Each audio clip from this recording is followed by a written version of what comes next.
Hello everyone, welcome to another video on the channel, a series of topics where I explain the lore and origins of fictional characters. Speaking of topics, the My Little Pony fandom have been around for more than a decade, and you can't have a cringe fandom without fanfiction. I'm here to talk about a certain horror story, a story that was based on a music video of the same name by Wooden Toaster. But today we're not focusing on the song. That's right, ladies and gentlemen, we're going on a trip to the Rainbow Factory, a story that was published way back in December 27, 2011 on FanFiction. You know, that website where people share their own stories and create a fanon for themselves. Surprisingly enough, despite being a really short story, this fanfiction had made quite the impression in the community. To this very day, from the point I've uploaded this video, there are countless of fan art on YouTube and DeviantArt. Heck, there are even alternative stories written by other creators on FanFiction. I know I made a previous theory video over a year ago where I was jokingly making fun of rainbows and referencing the Rainbow Factory. However, this video will be entirely different than that one. Anyways, I'm intrigued by the lore behind the Rainbow Factory, with the help from my two favorite subjects, science and physiology.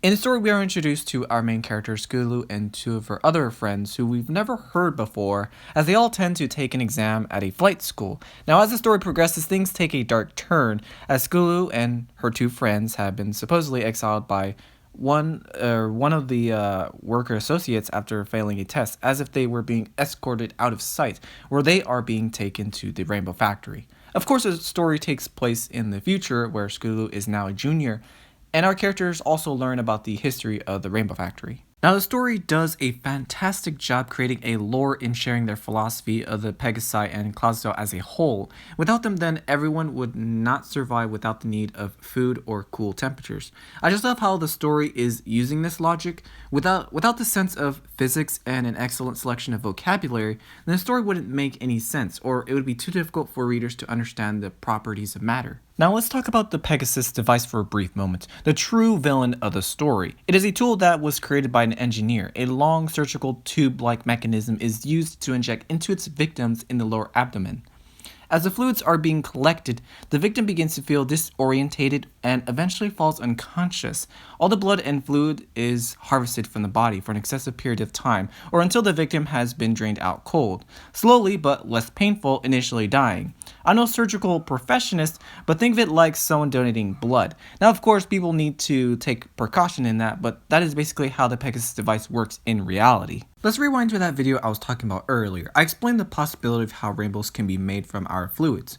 Well, another study shows that color can be made from many things. If anything, I think pigment should be explained. Now, the story does use this term quite often, as if it were a work of art. And who says that? Rainbow Dash. In biology, pigment is described as organic compounds found in living organisms.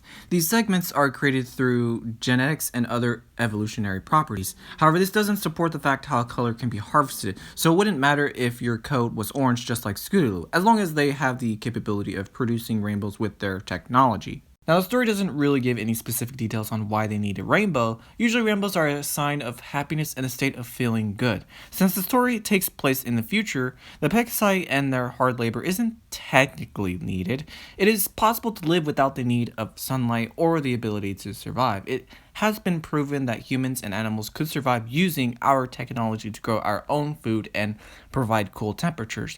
Through history, humans have survived these devastating events. So there you have it. I just gave you horse sense. Haha, you see what I did there? Puns. Funny. Anyways, I hope you enjoyed the video on the subject of the Rainbow Factory. And remember, that's just a theory.